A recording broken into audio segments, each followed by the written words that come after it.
ಮಾತರ್ಮೇ ಮಾತರಿಶ್ವನ್ನ ಪಿತರತುಲಗುರೋ ಭ್ರಾತರಿಷ್ಟಾಪ್ತಬಂಧೋ ಸ್ವಾಮಿನ್ನ ಸರ್ವಾಂತರಾತ್ಮನ್ನ ಜರ ಜರಯಿತರ್ಜನ್ಮ ಮೃತ್ಯಾಮಯಾನಾಂ ಗೋವಿಂದೇ ದೇಹಿ ಭಕ್ತಿಂ ಭವತಿ ಚ ಭಗವನ್ ಊರ್ಜಿತಾಂ ನಿರ್ನಿಮಿತ್ತಾಂ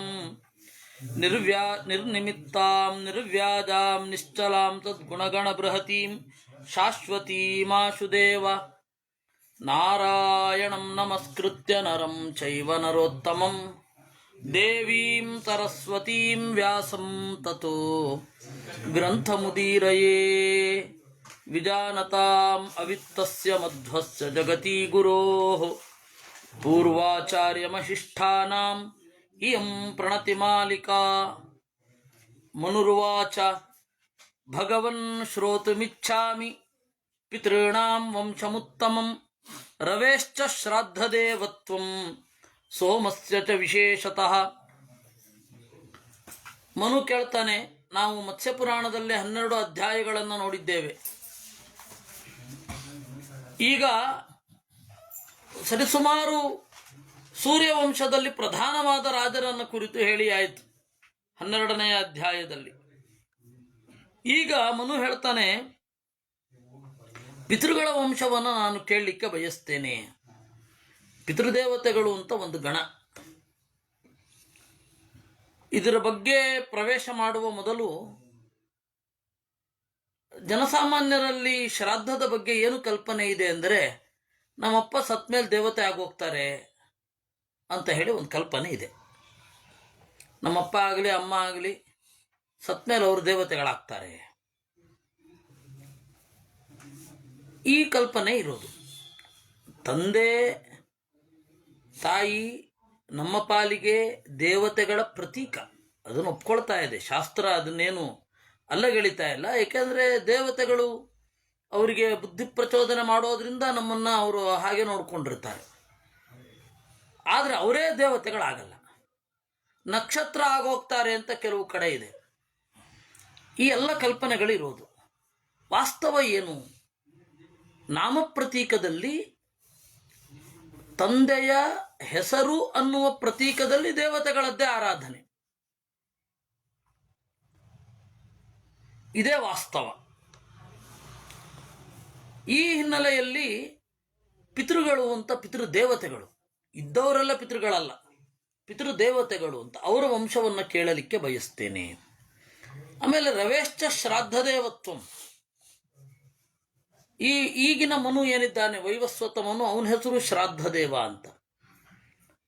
ಇನ್ನು ಸೂರ್ಯ ಏನಿದ್ದಾನೆ ಅವನಿಗೂ ಶ್ರಾದ್ದದೇವ ಅಂತ ಕರೀತಾರೆ. ಆಮೇಲೆ ಈ ಪಿತೃಗಳ ಅಧಿಪತಿ ಯಾರು ಅಂತ ಅಂದರೆ, ಪಿತೃಗಣಗಳು ಅಂತ ಏನಿದೆ, ಆ ಪಿತೃಗಣಗಳು ಅಂತನ್ನುವ ವಿಶೇಷ ದೇವತೆಗಳ ಒಡೆಯ ಸೋಮ, ಚಂದ್ರ. ಈ ರೀತಿ ರವೇಶ್ಚ ಶ್ರಾದ್ದದೇವತ್ವಂ, ಸೂರ್ಯ ಹೇಗೆ ಶ್ರಾದ್ದದೇವ, ಪಿತೃಗಳ ವಂಶ ಏನು, ಚಂದ್ರನಿಗೂ ಶ್ರಾದ್ದಕ್ಕೂ ಸಂಬಂಧವೇನು, ಈ ರೀತಿ ಹಲವಾರು ಪ್ರಶ್ನೆಗಳು ಮನು ಕೇಳಿದ.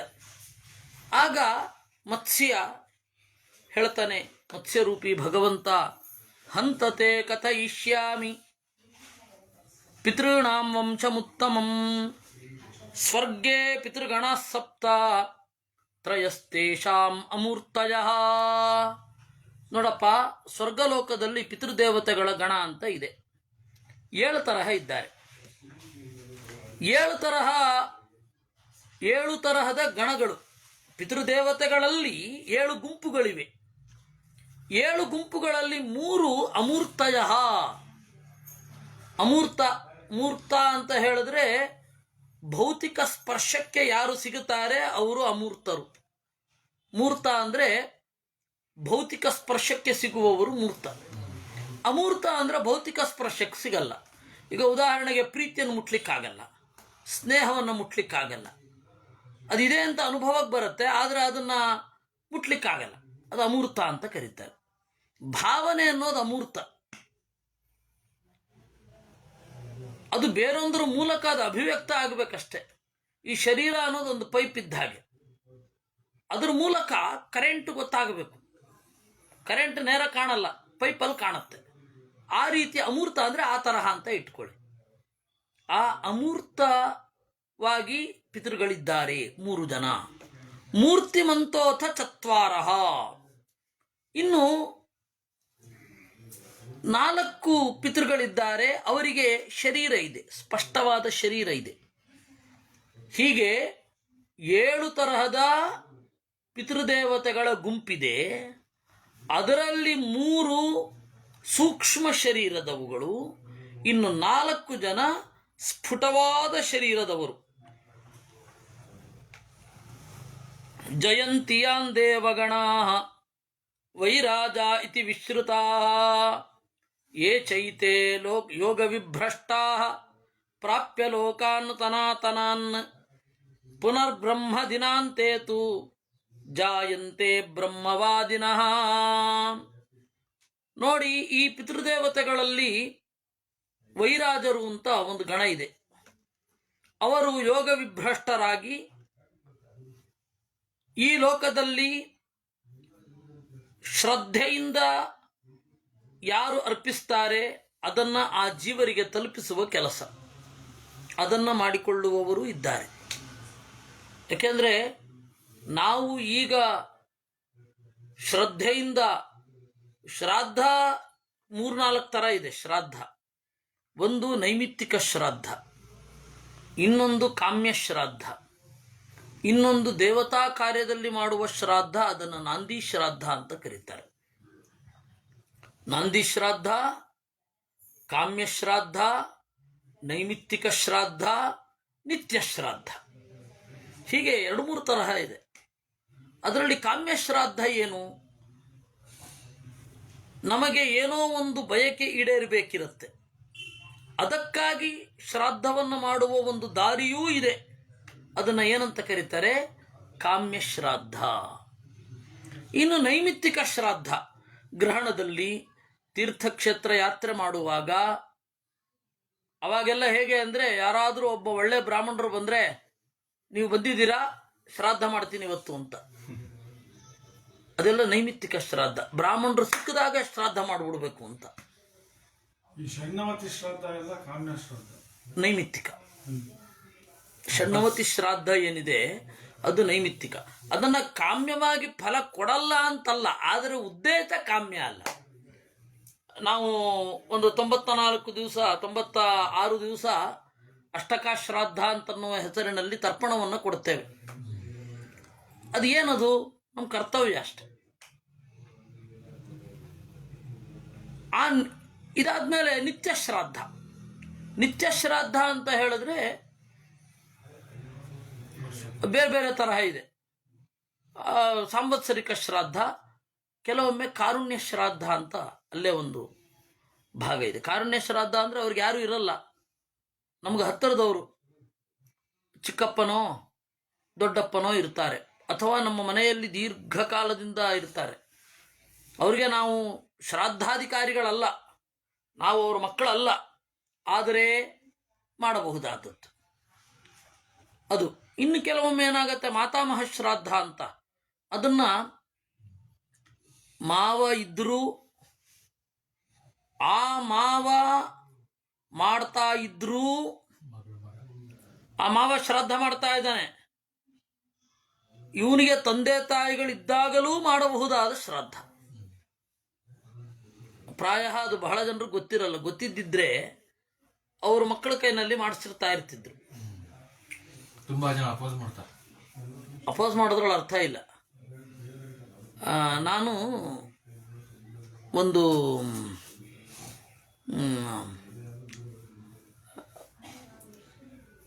ಲೇಖನ, ನಾನು ಸಂಗ್ರಹ ರಾಮಾಯಣದ ಒಂದು ಖಂಡನೆಯನ್ನು ನೋಡಿದೆ. ಅವ್ರಿಗೆ ನಮ್ಮ ಗುರುಗಳ ಮೇಲೆ ವಿಶೇಷ ಕಟಾಕ್ಷ. ಅವರೊಂದು ಮಾತು ಬರೆದಿದ್ದರು, ಪಂಚಯಜ್ಞಾಂಶ್ಚ ಯಜ್ಞೇಶಃ ಅಂತ ಅರಣ್ಯಕಾಂಡದಲ್ಲಿ ಒಂದು ಭಾಗ ಬರುತ್ತೆ. ಪಂಚಯಜ್ಞಗಳನ್ನು ಮಾಡಿದ ರಾಮ. ಯಾವಾಗ? ಇದು ದಶರಥ ಸತ್ತಿದ್ದಾನೆ ಅಂತ ಗೊತ್ತೇ ಇಲ್ಲ ರಾಮನಿಗೆ. ಆಗ ದೇವ ಋಷಿ ಪಿತೃ ಯಜ್ಞಗಳನ್ನು ಮಾಡಿದ ಅಂತ ಬರುತ್ತಲ್ಲಿ. ನಾರಾಯಣ ಪಂಡಿತಾಚಾರ್ಯ ಶ್ಲೋಕ ಇದೆ. ವಿದ್ಯಾಭೂಷಣ ತೀರ್ಥರು ಅಂತ ಹೇಳಿ ಬಹಳ ಹಳಬರು, ಅವ್ರು ಯಾರು ಅಂತಾನೆ ಗೊತ್ತಿಲ್ಲ, ಎಲ್ಲಿ ಅವರು ಅಂತ ಕೂಡ ಗೊತ್ತಿಲ್ಲ, ಅವ್ರಿಗೆ ಮಠ ಇತ್ತೇ ಇಲ್ವೇ ಅನ್ನೋದು ಗೊತ್ತಿಲ್ಲ, ಅಥವಾ ಅವರು ಏನು ಬೇರೆ ಬೌಟ್ಸ್ ಗೊತ್ತಿಲ್ಲ. ವಿದ್ಯಾಭೂಷಣ ತೀರ್ಥರದ್ದು ಬಹಳ ಹಳೆಯದಿದೆ. ಆ ವಿದ್ಯಾಭೂಷಣ ತೀರ್ಥರದ್ದನ್ನು ಅನುಸರಿಸಿಯೇ ವಿಶ್ವಪತಿ ತೀರ್ಥರು ಬರೆದ್ರು. ಆಮೇಲೆ ಕಾಶಿ ಶ್ರೀನಿವಾಸಾಚಾರ್ಯರು, ಒಂದಿಷ್ಟು ಜನ ವ್ಯಾಖ್ಯಾನ ಬರೆದ್ರು. ಅವರೆಲ್ಲರೂ ಇದೇ ಅರ್ಥ ಬರೆದಿದ್ದಾರೆ. ರಾಮನು ಶ್ರಾದ್ದ ಮಾಡಿ ತದನಂತರ ಜಿಂಕೆಯ ಮಾಂಸವನ್ನು ಉಂಡ ಅಂತ ಬರುತ್ತೆ. ಇಲ್ಲ, ಇದು ಇರ್ಲಿಕ್ಕಿಲ್ಲ, ನಾರಾಯಣ ಪಂಡಿತಾಚಾರ್ಯ ತಪ್ಪು ಮಾಡಿಲ್ಲ, ಯಾರೋ ಲಿಪಿಕಾರರ ತಪ್ಪು ಅಂತ ನಿರೂಪಣೆ ಮಾಡಿದ್ರು. ಆದರೆ ಗೋವಿಂದಾಚಾರ್ಯರು ಈ ರೀತಿ ಬರೆದಿದ್ದಾರೆ, ಅದು ಒಪ್ಪತಕ್ಕದ್ದಲ್ಲ. ವಾಸ್ತವವಾಗಿ ಅವಾಗ ತಂದೆ ಇದ್ದಾಗಲೂ ಕೂಡ ಶ್ರಾದ್ದ ಮಾಡಬಹುದಿತ್ತು, ಈಗಲೇ ಮಾಡಬಹುದು ಅಂತಾರೆ. ಮಾತಾಮಹ ಶ್ರಾದ್ದವನ್ನು ಮಾಡಿಸಲಿಕ್ಕೆ ಶಾಸ್ತ್ರ ಗೊತ್ತಿರೋರು. ಯಾಕೆಂದರೆ ನಮ್ಮ ಜನ ಹೇಗಿದ್ದಾರೆ ಅಂದರೆ ನಿಮಗೆ ಆಶ್ಚರ್ಯ ಆಗುತ್ತೆ. ನಂಗೆ ಅದೇ ನೆನಪಿಸ್ಕೊಂಡು ಆಶ್ಚರ್ಯ ಆಗುತ್ತೆ. ಷೋಡಶ ಸಂಸ್ಕಾರಗಳನ್ನು ಮಾಡಿಸಿದ್ರೆ ನಮ್ಮ ಮನೇಲಿ ಬಂದಿಲ್ಲ ಅಂತ ರೇ, ನಿಮ್ಮ ಮನೆಯದಲ್ಲ, ಅದು ವೇದದ್ದು, ವೇದದಲ್ಲಿ ಬಂದಿರೋದು ಅದು. ನಿಮ್ಮ ಮನೆ ಪದ್ಧತಿ ಕಟ್ಕೊಂಡು ಏನಾಗಬೇಕಿದೆ? ಈ ತರಹ ಅವ್ರಿಗೆ ಯಾವುದು ಶಾಸ್ತ್ರ ಯಾವುದಲ್ಲ ಅನ್ನೋದೇ ಗೊತ್ತಿರಲ್ಲ. ನಾನು ಈ 3 ಪಿತೃ ಶ್ರಾದ್ದದಲ್ಲಿ ಮಧ್ಯಮ ಪಿಂಡವನ್ನು ಸೊಸೆಯಾದವಳು, ಮನೆಯ ಸೊಸೆಯಾದವಳು ತಿನ್ನಬೇಕು. ಯಾಕೆಂದರೆ ಪಿತೃಪ್ರಸಾದಕ್ಕಾಗಿ, ಮಕ್ಕಳಾಗದೆ ಹೋದರೆ ಮಕ್ಕಳಾಗತ್ತೆ ಅಂತ ಅದಿದೆ. ನಾನು ಹೇಳಿದಾಗ ಬಹಳ ಜನ ಅಪೋಸ್ ಮಾಡಿದ್ರು. ಯಾಕೆಂದರೆ ಇದೆ ಶ್ಲೋಕ ತೋರಿಸಿದೆ, ನೀನೇನು ತೋರಿಸಿದ್ರು ಒಪ್ಪಲಿಕ್ಕಾಗಲ್ಲ ಅಂದರು. ಅದೇ ತರಹ ಇದು ಕೂಡ ಜೀವತ್ ಪಿತೃಕರು ಕೂಡ ಶ್ರಾದ್ದ ಮಾಡಬಹುದು. ಈಗ ವೆಸ್ಟಲ್ಲಿ ಒಂದು ಕಲ್ಪನೆ ಇದೆ, ಗಾಡ್ ಫಾದರ್ ಅಂತ. ತಂದೆಯಾದವನು ನಾನು ಸತ್ರೆ ನನ್ನ ನೋಡ್ಕೊಳ್ಳೋನು ಯಾರು? ನನ್ನ ಮಗನನ್ನು ನೋಡ್ಕೊಳ್ಳೋರು ಯಾರು? ಅವನು ಗಾಡ್ ಫಾದರ್. ಹಾಗೊಂದು ಕಾನ್ಸೆಪ್ಟ್ ಅವರಲ್ಲಿದೆ.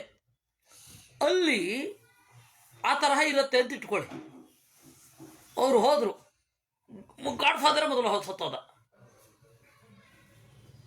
ಯಾರು ನಿಜವಾದ ತಂದೆ ಅಲ್ಲ, ಅವರ ಸಪಿತೃ ಅಲ್ಲ, ಅವನೇ ಸತ್ತೋದ್ರೆ ಅವಾಗ ಏನು ಮಾಡ್ತಾರೆ? ಅವನ ಆ ಗಾಡ್ ಫಾದರ್ ಅಂತ ಏನಿರ್ತಾನೆ ಅವನ ದೃಶ್ಯ ಇದು ಮಾಡಲಿಕ್ಕೆ ಅವಕಾಶ ಕೊಡಬೇಕು. ಇಲ್ಲ ಅಲ್ಲಿ ಕೊಡ್ತಾರೋ ಎಲ್ಲೋ ಗೊತ್ತಿಲ್ಲ, ಇಲ್ಲಿ ಕೊಡಬೇಕು. ಆ ರೀತಿ ನಾಂದಿ ಶ್ರಾದ್ದ ಅಂತಾರೆ. ನಾಂದಿ ಶ್ರಾದ್ದ ಅಂದ್ರೇನು? ನಾಂದಿ ಶ್ರಾದ್ದ ಅಂತ ಹೆಸರೇಳಲಿಕ್ಕೂ ಆಗತ್ತೆ ಅವ್ರಿಗೆ, ನಾಂದಿ ಆದಮೇಲೆ ಅಂತಾರೆ. ನಾಂದಿ ಶ್ರಾದ್ದ ಅಂತ ಹೇಳಿದ್ರೆ ಏನು ತಪ್ಪು ಗೊತ್ತಿಲ್ಲ, ಶ್ರದ್ಧೆಯಿಂದ ಮಾಡೋದು ಶ್ರಾದ್ದ ಅಷ್ಟೇ ಅಲ್ಲ. ಹಾಗಾದ್ರೆ ದೇವ್ರ ಪೂಜೆಯನ್ನು ಯಾಕೆ ಶ್ರಾದ್ದ ಅನ್ನಲ್ಲ? ನಮಗೆ ತಂದೆ ತಾಯಿಗಳದ್ದನ್ನು ಮಾಡಬೇಕಾದ್ರೆ ಏನೊಂದು ಭಾವ ಕಲುಕುತ್ತಲ್ಲ, ಆ ಭಾವ ದೂರದ ದೇವರು ನಮಗೆ ಇವಾಗ ಸದ್ಯಕ್ಕೆ ದೂರ. ಶಬ್ದದಿಂದ ಮಾತ್ರ ಒಂದು ತಂತು ಇದೆ ನನಗೂ ಅವನಿಗೂ. ನಮ್ಮ ಎದುರುಗಡೆ ಇರುವ ತಂದೆ ತಾಯಿ ಗುರು ಹಿರಿಯರು ಅವ್ರು ಮಾಡಿದ ಉಪಕಾರ, ಅವ್ರ ಒಳಗಡೆ ಪ್ರಚೋದನೆ ಮಾಡಿದ ದೇವರನ್ನ ನೆನಪಿಸ್ಕೊಂಡೇ ಇವಾಗ ಆ ಶ್ರದ್ಧೆ ಬರೋದು. ಆ ಹಿನ್ನೆಲೆಯಲ್ಲಿ ಅದನ್ನು ಶ್ರಾದ್ದ ಅಂತ ಕರಿಬಹುದು. ಬ್ರಹ್ಮದೇವರು ಮಾಡಿದ್ರೆ ಕರೆಕ್ಟ್, ಅವ್ರು ದೇವ್ರ ಪೂಜೆ ಮಾಡೋದು ಶ್ರಾದ್ದ.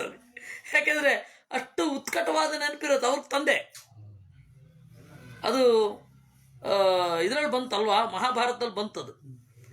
ಹೀಗಾಗಿ ಶ್ರಾದ್ದ ಜೀವತ್ ಪಿತೃಗಳೂ ಮಾಡಬಹುದು. ಪುರಾಣಗಳಲ್ಲಿ ಆ ತರಹದ ಉಲ್ಲೇಖ ಸಾಕಷ್ಟು ಸಿಗತ್ತೆ. ನಮಗೆ ಯಾಕೆ ಭರತನ ನಾಟ್ಯಶಾಸ್ತ್ರದಲ್ಲಿ ಒಂದು ಪ್ರಸಂಗ ಬರುತ್ತೆ,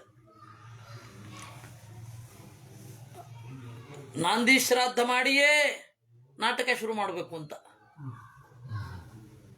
ನಟನಾದವನು ಗಣಪತಿಯನ್ನು ಪೂಜಿಸಿ ಜಗ್ರಾಹ ಪಾಠ್ಯ ಮೃಗ್ವೇದಾತ್ ಆಹಾರ್ಯಂಚ ಯಜುಸ್ತತಃ ಆಹಾರ್ಯಂ ಯಜುಷಸ್ತತಃ. ನಾಟ್ಯವನ್ನು ಅವನು ತಗೊಂಡದ್ದು, ಅಭಿನಯವನ್ನು ತಗೊಂಡದ್ದು ಯಜುರ್ವೇದದಿಂದ, ನಾಟಕದ ಪಠ್ಯವನ್ನು ತಗೊಂಡದ್ದು ಋಗ್ವೇದದಿಂದ, ಹಾಡನ್ನು ತಗೊಂಡದ್ದು ಸಾಮದಿಂದ, ರಂಗಕ್ರಿಯೆಗಳನ್ನು ತಗೊಂಡದ್ದು ಅಥರ್ವವೇದದಿಂದ. ಈ ತರಹ ತಗೊಂಡು ಫಸ್ಟು ಇದನ್ನು ಮಾಡಿದ್ದು ಸದಾಶಿವ ಅಂತ, ನಾಟ್ಯ ಮಾಡಿದ್ದು ನಟರಾಜ ಅಂತ ಅದಕ್ಕೆ ಹೇಳೋದು. ಎಲ್ಲ ನಟರ ರಾಜ, ಅವನಿಗೆ ಪೂಜೆ ಮಾಡಿ ಮುಂದುವರಿಸೋದು ಅಂತ. ಹೀಗಾಗಿ ವೆಸ್ಟಲ್ಲಿಯೂ ಕೂಡ ಅವನು ಮ್ಯಾನ್ ಆಫ್ ಪ್ರಾಪರ್ಟಿ ಅಂತ. ಮ್ಯಾನ್ ಆಫ್ ಪ್ರಾಪರ್ಟಿ ಅಂದ್ರೆ ಏನು? ಅವನು ಪೂಜೆ ಮಾಡೋನೇ. ಅವನು ನಾಟಕ ಪ್ರದರ್ಶನ ಮಾಡುವ ಮೊದಲು ಸೂತ್ರಧಾರ ಪೂಜಾ ಸಾಮಗ್ರಿಗಳನ್ನೆಲ್ಲ ತಗೊಂಡಿರ್ಬೇಕು. ಆಸ್ತಿಕ ಅಂತ ಹೇಳಿದ್ರೆ ಹಾಗೆ ಮ್ಯಾನ್ ಆಫ್ ಪ್ರಾಪರ್ಟಿ ಅಂದ್ರೆ ಪೂಜೆ ಮಾಡುವವನು ಅಂತ ಅರ್ಥ. ಇವನು ಈ ಹೆಡ್ಡ ಯಾರು? ಭಗವಾನು ಆಸ್ತಿ ಇರುವವನು ಆಸ್ತಿಕ ಅಂದ. ಎಲ್ಲಿಂದ ಹುಡುಕುದ್ನೋ ದೇವರಿಗೆ ಗೊತ್ತು. ಅದು ಏನು ತಪ್ಪರ್ಥ ಮಾಡ್ಕೊಂಡು ಅವನು. ಯಾಕೆ ಹೇಳಿದೆ ನಾನು ಅಂತಂದ್ರೆ, ಶ್ರಾದ್ದ ಅನ್ನೋದು ಕರ್ತವ್ಯ. ಅದರಲ್ಲಿ ನೀವು ಕಾಮ್ಯ ಮಾಡಲ್ಲ ನಾನು ಅಂದ್ರೆ ತಪ್ಪಲ್ಲ. ಆದರೆ ಕಾಮ್ಯ ಮಾಡಲೇಬೇಕು ಅಂತ ವಿಧಿ ಇಲ್ಲ, ಆದರೆ ಕರ್ತವ್ಯ ಮಾಡಲೇಬೇಕು. ಯಾಕೆ ಹೇಳಿದ್ದು ಅಂತಂದ್ರೆ, ಈ ಯೋಗ ವಿಭ್ರಷ್ಟರಾದವರೆಲ್ಲರೂ ಕೂಡ ಪಿತೃಗಳು ಒಂದು ಆ ಮನ್ವಂತರದ ತನಕ, ಕೆಲವೊಬ್ಬರು ಇಡೀ ಕಲ್ಪದ ತನಕ, ಬ್ರಹ್ಮಕ್ಷಯ ಆಗುವ ತನಕ, ಅಂದರೆ ಆ ಬ್ರಹ್ಮನ ಆಯುಷ್ಯ ಮುಗಿಯುವ ತನಕ ಸುತ್ತಾಡ್ತಾ ಲೋಕದಲ್ಲಿ ಜೀವರು ಶ್ರದ್ಧೆಯಿಂದ ಅರ್ಪಿಸಿದ್ದು ಯೋಗ್ಯವಾಗಿದ್ದರೆ, ಅದು ಪ್ರಾಯಶ್ಚಿತ್ತ ರೂಪವಾಗಿದ್ದರೆ, ಆ ಜೀವ ಪಡಲಿಕ್ಕೆ ಯೋಗ್ಯವಾಗಿದ್ದರೆ ಆ ಜೀವಕ್ಕೆ ತಲುಪಿಸ್ತಾರೆ. ಹಾಗೆ ತಿರುಗಾಡ್ತಾ ಇರ್ತಾರೆ. ಇದು ಕ್ರಮ. ಯೋಗಿನಾಮೇವ ದೇಯಾನಿ ತಸ್ಮಾತ್ ಶ್ರಾದ್ದಾನಿ ದಾತೃಭಿಃ ಏತೇ ಚಾಂ ಮಾನಸೀ ಕನ್ಯಾ ಪತ್ನಿ ಹಿಮವತೋ ಮತಾ. ಸರಿ, ಯಾರಿಗೆ? ಯೋಗ ಇರುವವರಿಗೆಲ್ಲರಿಗೂ, ಯೋಗ ವಿಭ್ರಷ್ಟರಾದವರಿಗೆ, ಯೋಗಿಗಳಿಗೆಲ್ಲ ಕೊಡಬೇಕು ಅಂತಿಲ್ಲ. ಶಾಸ್ತ್ರ ಹೇಳುತ್ತೆ ಇಂಥವ್ರು ಕೊಡ್ಬೋದು ಅಂತ, ಅವ್ರು ಕೊಡ್ತಾ ಇದ್ದೀವಿ. ಆಮೇಲೆ ಯೋಗ ವಿಭ್ರಷ್ಟರಾದವರೆಲ್ಲ ಪಿತೃದೇವತೆಗಳಾಗಲ್ಲ. ಈ ಎಲ್ಲ ಎಚ್ಚರ ಇಟ್ಟುಕೊಂಡು ಶಾಸ್ತ್ರ ಯಾರಿಗೆ ಹೇಳಿದೆ ಆ ಗಣಗಳಿಗೆ ಕೊಡಬೇಕಾಗತ್ತೆ. ಇವರ ಮಾನಸಿ ಕನ್ಯಾ ಏನಿದ್ದಾಳೆ, ಆ ಮಾನಸಿ ಕನ್ಯೆ ಅವಳು ಹಿಮವಂತನ ಹೆಂಡತಿ. ಆ ಹಿಮವಂತನ ಹೆಂಡತಿ ಏನಿದ್ದಾಳೆ, ಅವಳಲ್ಲಿ ಒಬ್ಬ ಮಗ ಹುಟ್ಟಿದ, ಮೈನಾಕ ಅಂತ. ಅವರಿಗಿಂತ ಅವನೊಬ್ಬ ಪರ್ವತಾಭಿಮಾನಿ. ಅವನಿಗಿಂತ ಮೊದಲೊಬ್ಬ ಇದ್ದ, ಅವನು ಕ್ರೌಂಚ ಅಂತ. ಕ್ರೌಂಚ ದ್ವೀಪ ಸ್ಮೃತೋ ಏನ ಚತುರ್ಥೋ ಘೃತ ಸಂವೃತ. ತುಪ್ಪದ ಕಡಲನ್ನು ಹೊಂದಿರುವ ಕ್ರೌಂಚ ದ್ವೀಪ. ಆಮೇಲೆ ಮೇನಾಚ ಸುಶುವೆ, ಅವಳ ಹೆಸರು ಮೇನಾ ಅಂತ, ಮೇನಾದೇವಿ ಅಂತ, ಹಿಮವಂತನ ಮಗಳು. ಅವಳಿಗೆ 3 ಜನ ಹೆಣ್ಮಕ್ಕಳು ಆದರು. ಉಮಾ ಅಂತ ಒಬ್ಬಳು, ಏಕಪರ್ಣ ಅಂತ ಒಬ್ಬಳು, ಅಪರ್ಣ ಅಂತ ಒಬ್ಬಳು ಅಂತ ಇಲ್ಲಿ ಹೇಳೋದು. ಏಕಪಾಟಲ ಅಂತ ಶುದ್ಧ ಪಾಠ, ಇಲ್ಲಿ ಆ ಥರ ಮಾಡ್ತಾರೆ. ಉಮಾ ಅಂತ ಹೇಳಿದ್ರೆ ಅವಳನ್ನೇ ಅಪರ್ಣ, ಎಲೆಯನ್ನೂ ತಿನ್ನದವಳು ಅಂತ ಅಪರ್ಣ. ಆ ರೀತಿ ತಪಸ್ಸು ಮಾಡಿದ್ಲು. ಅವಳಿಗೆ ಉಮಾ ಅಂತ ಹೆಸರು. ಕೋಮಲವಾಗಿ ಬೆಳೆದ ಮಗಳು ತಪಸ್ಸು ಮಾಡೋದು ನೋಡಿದಾಗ ಉ ಮಗಳೇ, ಮಾ ಬೇಡ, ಉಮಾ ಅಂತಾನೆ ಹೆಸರಾಗೋಯ್ತು ಅವಳಿಗೆ. ನಿಜವಾದ ಅರ್ಥದಲ್ಲಿ ಉತ್ಕೃಷ್ಟವಾದ ಮಾ ಜ್ಞಾನ ಯಾರಿಗಿದೆಯೋ ಅವಳು ಉಮಾ. ರುದ್ರಸ್ಯೇಕಾಸಿತಸ್ಯೈಕಾ ಜೈಗೀಶವ್ಯಸ್ಯ ಚಾಪರ. ರುದ್ರನಿಗೆ ಒಬ್ಬಳನ್ನ ಕೊಟ್ರು. ಇಬ್ಬರು ದೇವಲರಿದ್ದಾರೆ. ಆ ದೇವಲರನ್ನ ಈ ಕ್ಯಾಟ್ದಾಗ ಡಿಯೋಲ್ ಅಂತವೆ ಈ ಬಾಲಿವುಡ್ಗಳು. ದೇವಲ ಗೋತ್ರದವರು. ದೇವಲರಿಬ್ಬರಿದ್ದಾರೆ, ಅಸಿತ ದೇವಲ ಮತ್ತೆ ಸಿತ ದೇವಲ ಅಂತ. ಬಿಳಿ ದೇವಲ, ಕಪ್ಪು ದೇವಲ. ಅಸಿತ ಅಂದ್ರೆ ಕಪ್ಪು. ಆ ಸಿತದೇವಲನಿಗೆ ಒಬ್ಬಳನ್ನು ಕೊಟ್ಟರು, ಏಕಪರ್ಣ. ಅಪರ್ಣ ಅಂತ ಇನ್ನೊಬ್ಬಳನ್ನು ಹೇಳಿದ್ರಲ್ಲ, ಅವ್ರು ಬೇರೆ ಯಾರೂ ಅಲ್ಲ, ಅವಳು ಪಾರ್ವತಿಯೇ. ಅವಳನ್ನು ಕೊಟ್ಟಿದ್ದು ಯಾರಿಗೆ ಅಂತಂದರೆ ಜೈಗೀಶವ್ಯ ಅಂತ ಒಬ್ಬ ಮುನಿಗೆ. ಆ ಜೈಗೀಶವ್ಯ ಬೇರೆ ಯಾರೂ ಅಲ್ಲ, ಸದಾಶಿವನ ಮುನಿರೂಪ. ಹೀಗೆ ಅಂತ ಹೇಳಿ ನಿಲ್ಲಿಸ್ಬಿಟ್ರು. ಕೇಳಿದ್ದೇನು? ಶ್ರಾದ್ದ ದೇವ ಹೇಗೆ ಆದಿತ್ಯ ಅಂತ ಕೇಳಿತ್ತು. ಶುರು ಮಾಡಿದ್ದು ಹೇಗೆ? ಪಿತೃದೇವತೆಗಳಿಗೆ ಸಂಬಂಧಪಟ್ಟವನು ರುದ್ರ. ಆ ರುದ್ರನಿಗೆ ಹೀಗಾಯ್ತು ಹಾಗಾಯ್ತು ನಿಲ್ಲಿಸ್ಬಿಟ್ರು ಕಥೆ. ಪುರಾಣದಲ್ಲಿ ಇದನ್ನ ಉಕ್ಷಣ ಅಂತ ಕರೀತಾರೆ. ಸಿಂಪಡಿಸೋದು ಹೀಗೆ. ಹಾಗೆ ಕಥೆ ಹೋಗ್ತಾ ಇರುತ್ತೆ. ನಾವು ಅದನ್ನು ಬೇರೆ ಕಡೆ ಜೋಡಿಸ್ಕೊಳ್ಬೇಕು. ನಿಮಗೆ ಬುದ್ಧಿ ಕೊಟ್ಟಿರೋದು ಯಾಕೆ ಅಂತಾರೆ ವೇದವ್ಯಾಸರು. ನಾನು ಕಥೆ ಹೇಳೋದು ಹೀಗೆ. ಋಷಯವು ಚುಹು, ಋಷಿಗಳು ಕೇಳಿದ್ರು. ಇವ್ರು ಕೇಳೋ ಪ್ರಶ್ನೆ ಇನ್ನೊಂದು ಬೇರೆ ಕಡೆನೇ ಹೋಗೋದು. ಕಸ್ಮಾತ್ ದಾಕ್ಷಾಯಿಣಿ ಪೂರ್ವಂ ದದಾಹಾತ್ಮಾನಮಾತ್ಮನ. ಅಲ್ಲ, ಈ ಉಮೆ ಅಂತ ಹೇಳಿ ಪಾರ್ವತಿ ಅಂದ್ರಿ. ಪಾರ್ವತಿ ಅಂದ್ರೇನು? ಪರ್ವತನ ಮಗಳು. ಗಿರಿಜಾ ಅಂದ್ರೇನು? ಗಿರಿ ಬೆಟ್ಟ, ಬೆಟ್ಟದ ಮಗಳು. ಅವಳು ಮೊದಲು ದಕ್ಷನ ಮಗಳಾದ್ಲು. ತನ್ನನ್ನು ಯಾಕೆ ಸುಟ್ಟುಕೊಂಡ್ಳು? ಹಿಮವದ್ದುಹಿತ ತದ್ವತ್ ಕಥಂ ಜಾತ ಮಹೀತಳೇ. ಹಿಮವಂತನ ಮಗಳಾದ್ಲು ಯಾಕೆ? ಸಂಹರಂತಿ ಕಿಮುಕ್ತಾಸೌ ಸುತಾವಾ ಬ್ರಹ್ಮಸೂನುನಾ. ತನ್ನನ್ನೇ ಯಾಕೆ ನಾಶ ಮಾಡಿಕೊಂಡ್ಳು? ಬ್ರಹ್ಮದೇವರ ಮೊಮ್ಮಗಳು, ತನ್ನನ್ನೇ ಯಾಕೆ ನಾಶ ಮಾಡಿಕೊಂಡ್ಳು? ವಿಸ್ತಾರವಾಗಿ ಹೇಳಿ. ದಕ್ಷಿಣ ಲೋಕ ಜನನಿ. ಅದರಿಂದಾಗಿ ಈ ಶಕ್ತಿ ಪೀಠಗಳು ಅಂತ ಹೇಳಿ ಒಂದು ವಿಚಿತ್ರವಾದ ಕಾನ್ಸೆಪ್ಟು. ನೀವು ಹೋಗಿ ಕೇಳಿದ್ರೆ ದೇವಿ ಶಕ್ತಿ ಪೀಠಗಳು ಯಾಕೆ ಅಂತಂದರೆ ಅವರೊಂದು ಕತೆ ಹೇಳ್ತಾರೆ. ಯಾರು? ಎಲ್ಲರೂ, ಎಲ್ಲ ಅಸ್ಸಾಮದಲ್ಲಿ ಶಕ್ತಿಪೀಠ ಇದೆ, ಆ ತರಹ. ಏನು ಹೇಳ್ತಾರೆ ಅಂತಂದರೆ, ಶಿವ ದಾಕ್ಷಾಯಿಣಿಯ ಹೆಣವನ್ನು ಹೊತ್ಕೊಂಡು ಊರೆಲ್ಲ ಸುತ್ತಾ ಇದ್ದಂತೆ. ಅಯ್ಯೋ, ವಿಪರೀತ ದುಃಖದಿಂದ ಎಲ್ಲಿ ಬ್ಲಾಸ್ಟ್ ಆಗೋಗ್ತಾನೋ ಇವನು ಅಂತ ಹೇಳಿ ದೇವತೆಗಳೆಲ್ಲ ಹೋಗಿ ಆ ವಿಷ್ಣುವನ್ನು ಕೇಳಿದ್ರಂತೆ. ಅಲ್ಲ, ಯಾಕೆ ಹೀಗೆ, ಏನಾದರೂ ಮಾಡಿ ಅಂತ. ಆಗ ಚಕ್ರ ಕಳಿಸಿದಂತೆ ವಿಷ್ಣು. ಆ ಚಕ್ರ ಕರಕ್ ಕರಕ್ ಕರಕ್ ಅಂತ ನಿಧಾನವಾಗಿ ಒಂದೊಂದೇ ದಾಕ್ಷಾಯಿಣಿಯ ಶರೀರವನ್ನು ಕತ್ತರಿಸ್ತಾ ಇತ್ತು. ಅವಳ ಶರೀರದ ಭಾಗ ಎಲ್ಲೆಲ್ಲಿ ಬಿತ್ತೋ ಅಲ್ಲಿ ಎಲ್ಲ ಒಂದೊಂದು ಶಕ್ತಿಪೀಠ. ಕಾಮಾಖ್ಯದಲ್ಲಿ ಒಂದು ಬಿತ್ತೋ, ಆಯಿತಾ? ಹೀಗೆ ವೈಷ್ಣೋದೇವಿ ಆ ಥರ ಒಂದು ಇಡೀ ದೇಶ ತುಂಬ ಶಕ್ತಿಪೀಠಗಳನ್ನು ಹೇಳ್ತಾರೆ. ಅದೆಲ್ಲ ಅಸಂಗತ. ಯಾಕಂದರೆ ದದಾಹ ಆತ್ಮನ ಸುಟ್ಕೊಂಡ್ಬಿಟ್ರು ಬೀಳೋದಲ್ಲಿಂದ.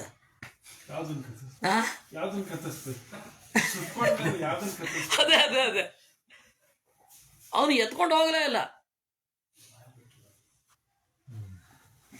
ದಕ್ಷಸ್ಯ ಯಜ್ಞೆ ವಿತತೆ. ಇದನ್ನು ವಿಸ್ತಾರವಾಗಿ ಹೇಳ್ತಾರೆ. ವಿಸ್ತಾರವಾಗಿ ಹೇಳು ಅಂತ ಹೇಳ್ತಾರೆ. ಅವ್ರೇನು ವಿಸ್ತಾರವಾಗಿ ಏನು ಹೇಳಲ್ಲ. ಅವ್ರು ಏನು ಕಥೆ ಮುಂದೆ ಹೇಳಬೇಕೋ ಅದನ್ನೇ ಹೇಳ್ತಾರೆ. ಅದರಲ್ಲಿಯೂ ಯಾವುದನ್ನು ಎಷ್ಟು ವಿಸ್ತಾರವಾಗಿ ಹೇಳಬೇಕು ಅನ್ನೋದು ಕಥನಕಾರನ ಸ್ವಾತಂತ್ರ್ಯ. ಅದು ದಕ್ಷನ ಯಜ್ಞ ದೇವತೆಗಳಿಗೆಲ್ಲ ಇತ್ತು. ಆಗ ಪ್ರೋವಾಚ ಪಿತರಂ ಸತೀ. ದಾಕ್ಷಾಯಿಣಿ ತಂದೆಗೆ ಹೇಳಿದ್ಲು, ಇದರದ್ದು ಹಿಂದಿನ ಭಾಗ ಎಲ್ಲ ಭಾಗವತದಲ್ಲಿ ನೋಡ್ಕೊಳ್ಳಿ ಅಂತ. 4ನೇ ಸ್ಕಂದದಲ್ಲಿ ಹಿಂದಿನ ಭಾಗ ಎಲ್ಲ ನೀವು 4ನೇ ಸ್ಕಂದದಲ್ಲಿ ನೋಡ್ಕೊಳ್ಳಿ. ಇಲ್ಲಿ ಸೀದಾ ತಂದೆ ಹತ್ರ ಬಂದು ಹೇಳಿದ್ಲು, ಯಾಕೆ ನನ್ನ ಗಂಡನಿಗೆ ಆಹುತಿ ಕೊಡಲಿಲ್ಲ ಅಂತ. ಕಥೆನೇ ಹಂಗೆ ಶುರು. ಕಿಮರ್ಥಂ ತಾತ ಭರ್ತಾ ಮೇ ಯಜ್ಞೇಸ್ಮಿನ್ನಾಭಿಮಂತ್ರಿತಃ. ಯಾಕೆ ಅಯೋಗ್ಯ ಇತಿ ತಾಮಾಹ. ಯೋಗ್ಯ ಅಲ್ಲ ಅವನು, ಅಯೋಗ್ಯ ಅಂದ ಅವನು.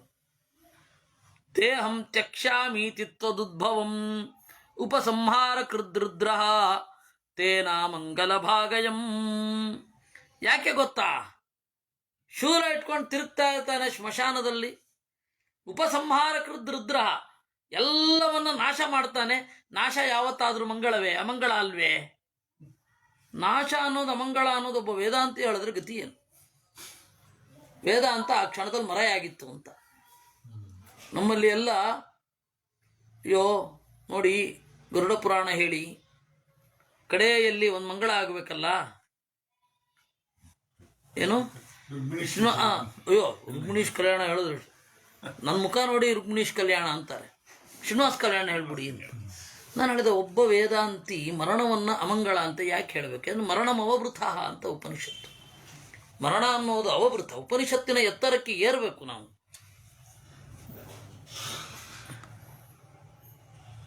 ಉಪನಿಷತ್ತಿನ ದೇವರ ದಯದಿಂದ ಉಪನಿಷತ್ತು ಓದಿದ್ರೆ ಇವ್ರ ಥರ ಮಡಿ ಮಾಡೋ ಮನಸ್ಸು ಬರಲ್ಲ.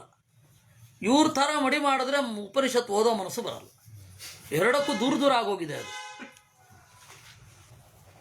ಉಪನಿಷತ್ತು ಹೇಳಿದ್ರು ಅರ್ಥ ಆಗಲ್ಲ ಅವ್ರಿಗೆ, ಅಷ್ಟು ಮೀಮಾಂಸಕರ ಥರ ಆಗೋಗಿರ್ತಾರೆ.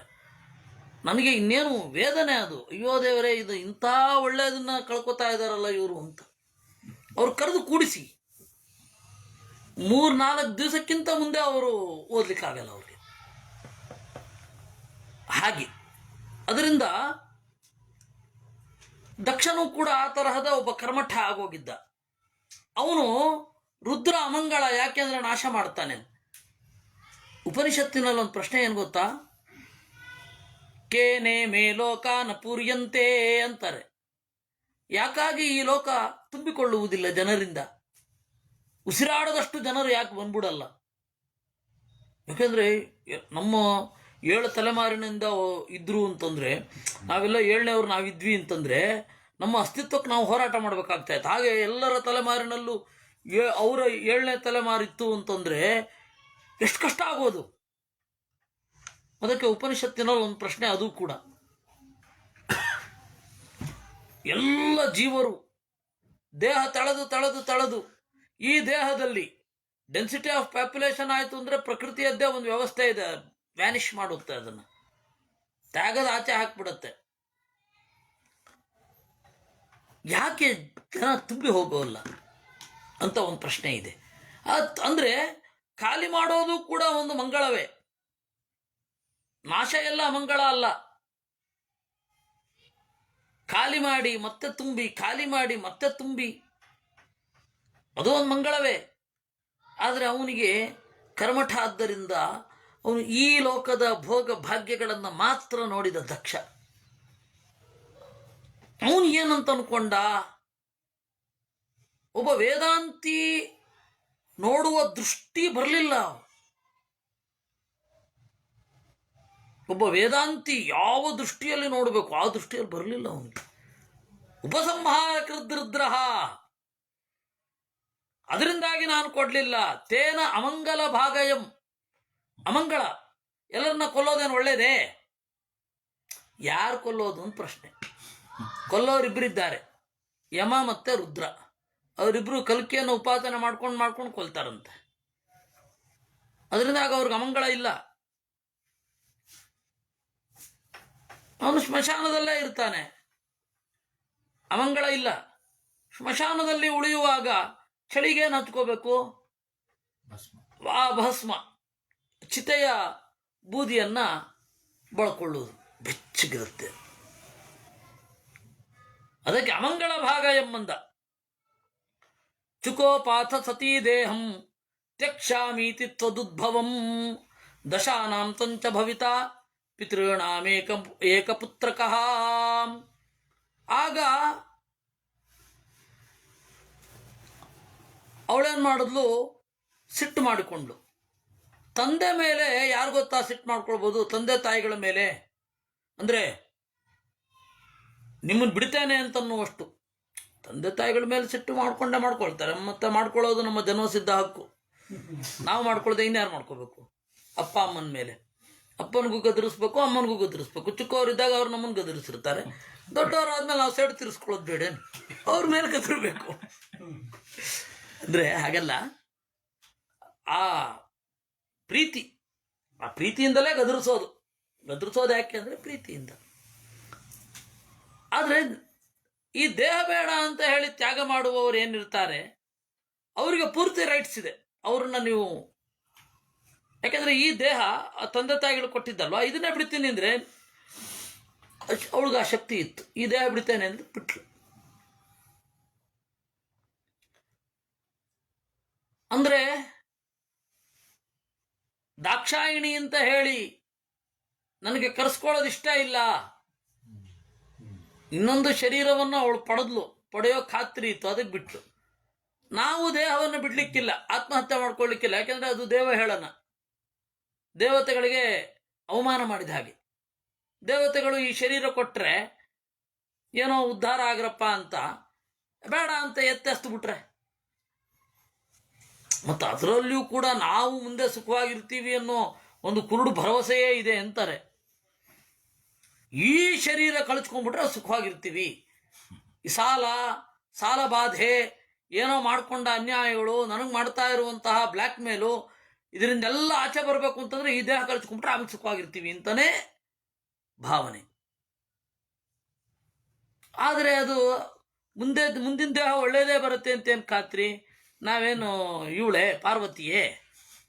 ಮತ್ತೆ ಮುಂದಿನ ಶರೀರ ಇಂಥ ತಂದೆ ತಾಯಿಗಳಲ್ಲಿ ಹುಟ್ಟುತ್ತೇನೆ ಅನ್ಲಿಕ್ಕೆ ಹೆಂಗೆ ಆಯ್ಕೆ ಮಾಡ್ಕೊಳ್ಳೋದು? ಅದರಿಂದಾಗಿ ಅವಳು ಮಾಡಿದ ಕರೆಕ್ಟ್. ನದೇವ ಚರಿತಂ ಚರೇತ್ ಅಂತ ಒಂದು ಇದಿದೆ, ಸಂಸ್ಕೃತದಲ್ಲಿ ಒಂದು ಗಾದೆ ಇದೆ. ದೇವತೆಗಳು ಮಾಡಿದಂತೆ ಮಾಡ್ಲಿಕ್ಕೆ ಹೋಗ್ಬೇಡ ಕಣಪ್ಪ, ದೇವತೆಗಳು ಮಾಡಿದಂತೆ ಮಾಡ್ಲಿಕ್ಕೆ ಹೋಗ್ಬೇಡ, ಯಾಕಂದ್ರೆ ಆಗಲ್ಲ ಅದು.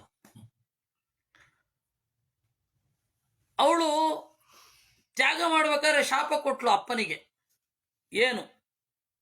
ದಶಾನಾಂ ತಂಚ ಭವಿತಾ ಪಿತೃಣಾಂ ಏಕಪುತ್ರಕಃ. ಮೊದಲನೇದ್ದು, 10 ಜನ ಪಿತೃದೇವತೆಗಳಿಗೆ ಒಬ್ಬನೇ ಮಗನಾಗುತ್ತೀಯಾ. ಶಾಪ ಅಲ್ಲ ಅದು, ಮುಂದಿನದ್ದು. ಕ್ಷತ್ರಿಯಶ್ವೇ ಅಶ್ವಮೇಧೇ ಚ ರುದ್ರಾತ್ವಂ ನಾಶಮೇಷ್ಯಸಿ. ಕ್ಷತ್ರಿಯನಾದಾಗ ಅಶ್ವಮೇಧವನ್ನ ಮಾಡ್ತಾ ರುದ್ರನಿಂದ ನಾಶ ಹೊಂದುತ್ತೀ ಅಂತ ಹೇಳಿ ಎಲ್ಲರೂ ನೋಡ್ತಾ ಇರಬೇಕಾದ್ರೆ ಇತ್ಯುಕ್ತ್ವಾ ಯೋಗಮಾಸ್ಥಾಯ ಸ್ವದೇಹೋದ್ಭವತೆ ಜತಾ. ತನ್ನ ಶರೀರದ ಒಳಗಡೆ ಇರುವ ಅಗ್ನಿತತ್ವವನ್ನು ಉದ್ದೀಪಿಸಿಕೊಂಡು ದೇಹವನ್ನು ಸುಟ್ಕೊಂಡ್ಲು ಅವಳು. ಈ ಭಾಗ ಇದೆಯಲ್ಲ, ಇದರಲ್ಲಿ ನೋಡಿ, ನೀವು ಗಮನಿಸಿ, ಭಾಗವತದಲ್ಲಿ ಹೇಳಿದ್ದನ್ನು ಸ್ಕಿಪ್ ಮಾಡಿದ್ರು. ಆಮೇಲೆ ಈ ಶಾಪವನ್ನು ಹೇಳಲಿಲ್ಲ. ಶಾಪ ಅಂತಂದರೆ ಅದು ನೀನು ಹೀಗಾಗ್ತಿ ಭವಿಷ್ಯವನ್ನು ಹೇಳಲಿಲ್ಲ. ಆಗ ಅಯ್ಯೋಯ್ಯೋ ಏನು ಏನು ಏನು ಅಂತ ಎಲ್ಲ ಹೇಳ್ತಾ ಇದ್ದಾರೆ. ಅವಳು ಏನು ಉತ್ತರವೇ ಕೊಡಲಿಲ್ಲ, ಹಾಗೆ ಸುಟ್ಕೊಂಡ್ಲು. ಉಪಗಮ್ಯ ಬ್ರವೀದ್ ದಕ್ಷ ಪ್ರಣಿಪತ್ಯಾಥ ದುಃಖಿತ. ಆಗ ದಕ್ಷನಿಗೆ ಬಂದು ಎಲ್ಲರೂ ಕೇಳಿದ್ರಂತೆ, ನೀನು ಇದು ಮಾಡಿದ ಸರಿಯಾ ಅಂತ. ಅವಾಗ ಅವನೇನು ಮಾಡಿದ? ಪ್ರಣಿಪತ್ಯಾಥ ದುಃಖಿತ, ನಮಸ್ಕಾರ ಮಾಡಿದ. ಮಧ್ವಾಚಾರ್ಯರು 3ನೇ ಅಧ್ಯಾಯದಲ್ಲಿ ಏನು ಹೇಳ್ತಾರೆ? ಬ್ರಹ್ಮಾಂಡದಿಂದ ಹೊರಗಡೆ ಆದ ಸೃಷ್ಟಿ, ಬ್ರಹ್ಮಾಂಡದ ಒಳಗಡೆ ಆದ ಸೃಷ್ಟಿ, ಎರಡನ್ನೂ ಗಮನದಲ್ಲಿಟ್ಕೋಬೇಕು ಅಂದರು. ನಾವು ಬ್ರಹ್ಮಾಂಡದ ಹೊರಗಡೆ ಆದ ಸೃಷ್ಟಿಯನ್ನು ಹೇಗೆ ಚಿಂತನೆ ಮಾಡೋದು? ಬ್ರಹ್ಮಾಂಡದ ಒಳಗಡೆ ಆದ ಸೃಷ್ಟಿಯನ್ನು ಹೇಗೆ ಚಿಂತನೆ ಮಾಡೋದು? ಬ್ರಹ್ಮಾಂಡದ ಹೊರಗಡೆ ಆದಾಗ ಯಾರು ಹಿರಿಯರೋ ಅದೇ ನಿಜವಾದ ಹಿರಿತನ. ಬ್ರಹ್ಮಾಂಡದ ಒಳಗಡೆ ಕಿರಿಯರಾದವರ ಹೊಟ್ಟೆಯಲ್ಲಿ ಹಿರಿಯರು ಬರೋದಿದೆ. ಇದು ಬ್ರಹ್ಮಾಂಡದ ಒಳಗಡೆ ಆದ ಸೃಷ್ಟಿ. ದಕ್ಷನಲ್ಲಿ ದಾಕ್ಷಾಯಿಣಿಯಾಗಿ ಬಂದ್ಲು. ಇದು ಬ್ರಹ್ಮಾಂಡದ ಒಳಗಡೆ ಆದ ಸೃಷ್ಟಿ. ಇಲ್ಲಿ ದಕ್ಷನ ಮಗಳಾಗಿರಬಹುದು, ಆದರೆ ದಕ್ಷನಿಗಿಂತ ಚಿಕ್ಕವಳಲ್ಲ. ಮಧ್ವರು ದೇವತೆಗಳನ್ನು ಅರ್ಥ ಮಾಡ್ಕೊಳ್ಬೇಕಾದ್ರೆ ನಿಮಗೆ ಇರಬೇಕಾದ ಒಂದು ಶಿಸ್ತೇನು? ಪುರಾಣವನ್ನು ಅಧ್ಯಯನ ಮಾಡಬೇಕಾದ್ರೆ ಇರತಕ್ಕಂಥ ಶಿಸ್ತು. ಬ್ರಹ್ಮಾಂಡದ ಹೊರಗಡೆ ಯಾರು ಸೃಷ್ಟಿಯಾಗಿದ್ದಾರೆ ಮೊದಲು, ಬ್ರಹ್ಮಾಂಡದ ಒಳಗಡೆ ಯಾರು ಸೃಷ್ಟಿಯಾಗಿದ್ದಾರೆ, ಈ ಒಂದು ಕ್ಲಾರಿಟಿ ಇರಬೇಕು. ಆಗ ನಿಮಗಿದೆಲ್ಲ ಅರ್ಥ ಆಗತ್ತೆ ಅಂತ. ಈ ಹಿನ್ನೆಲೆಯಲ್ಲಿ ನಮಗೆ ಅವನು ಬಂದು ನಮಸ್ಕಾರ ಮಾಡಿದ್ದಕ್ಕೆ ಒಂದು ಸಮಾಧಾನ ಸಿಗತ್ತೆ. ತನ್ನಿಂದ ದೇಹವನ್ನು ತಳೆದ ದಾಕ್ಷಾಯಿಣಿ ಮತ್ತೆ ಅವಳನ್ನು ಸತಿ ಅಂತ, ಅವಳ ನಿಜವಾದ ಹೆಸರು ಸತಿ. ಸತಿ ಅಂದ್ರೆ ಅವನು ಬಹಳ ಒಳ್ಳೆಯವಳು ಅಂತ. ಆ ಸತಿ ಸುಟ್ಟುಕೊಂಡು ಸಾಯುವಾಗ ಅವನು ದುಃಖದಿಂದ ಹೇಳಿದನಂತೆ, ತ್ವಮಶ್ಚ ಜಗತೋ ಮಾತಾ ಜಗತ್ ಸೌಭಾಗ್ಯ ದೇವತಾ.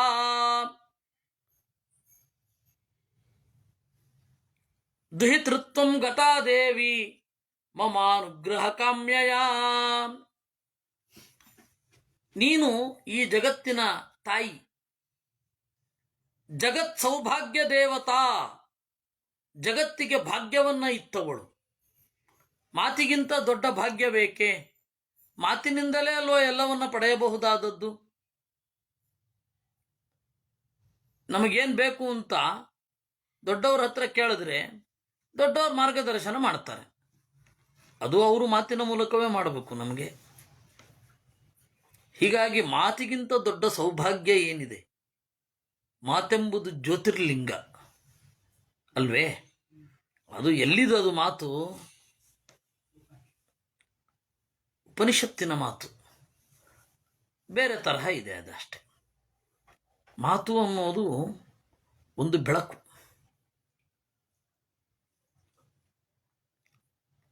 ಆ ಮಾತು ಅನ್ನುವ ಬೆಳಕನ್ನ ನಾವು ಪಡೆದಿದ್ದರಿಂದ ನಾವು ನಮಗೆ ಬೇಕಾದದ್ದನ್ನು ಕೇಳಿಕೊಂಡು ಚರ್ಚೆ ಮಾಡಿಕೊಂಡು ಆನಂದದಿಂದ ಇದ್ದೇವೆ.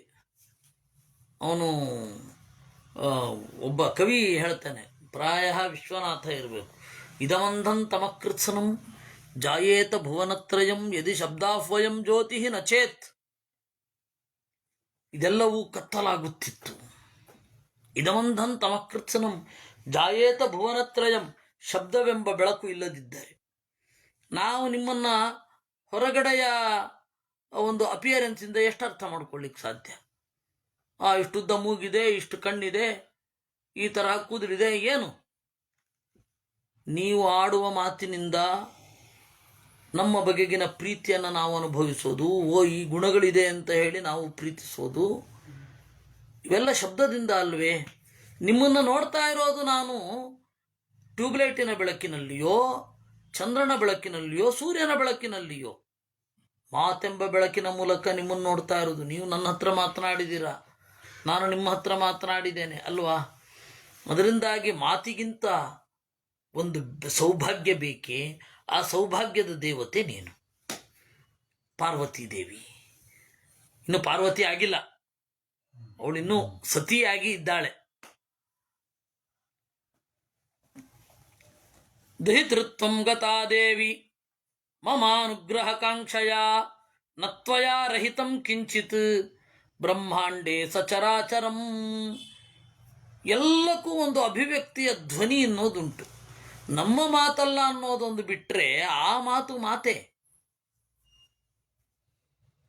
ಪ್ರತಿಯೊಂದು ಕೂಡ ಅಭಿವ್ಯಕ್ತಿಗೆ ಏನೋ ಒಂದು ಸದ್ದನ್ನು ಒಳಗೊಂಡಿರುತ್ತೆ.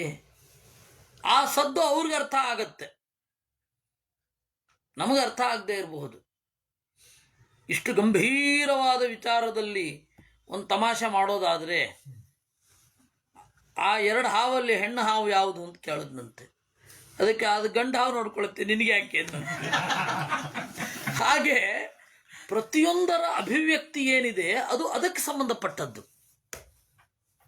ನಮಗೆ ಗೊತ್ತಾಗದೇ ಇರಬಹುದು, ಆದರೆ ಆ ಅಭಿವ್ಯಕ್ತಿಯ ಧ್ವನಿ ಇದೆಯಲ್ಲ, ಆ ಅಭಿವ್ಯಕ್ತಿಗೊಂದು ಶಬ್ದ ಇದೆಯಲ್ಲ, ಅದರ ದೇವತೆ ನೀನು. ಅದರಿಂದಾಗಿ ಹೇಳಿದ್ದು ತ್ವಮಶ್ಚ ಜಗತೋ ದಾತ ನತ್ವಯ ರಹಿತಂ ಕಿಂಚಿತ್ ಬ್ರಹ್ಮಾಂಡೇ ಸಚರಾಚರಂ. ಮಾತು ನಮ್ಮೆಲ್ಲರ ಮಗಳೂ ಹೌದು. ಈ ಶರೀರದಿಂದ ಉದ್ಭವ ಆಗೋದಲ್ವೇ? ನಾವು ಶಿವನನ್ನು ದ್ವೇಷಿಸುವಂತಹ ದಕ್ಷ ಪ್ರಜಾಪತಿಗಳ ತರಹ ಆಗಬಾರ್ದಷ್ಟೆ. ನಮ್ಮ ಮಾತು ಶಿವನನ್ನು ಸ್ತೋತ್ರ ಮಾಡಬೇಕು.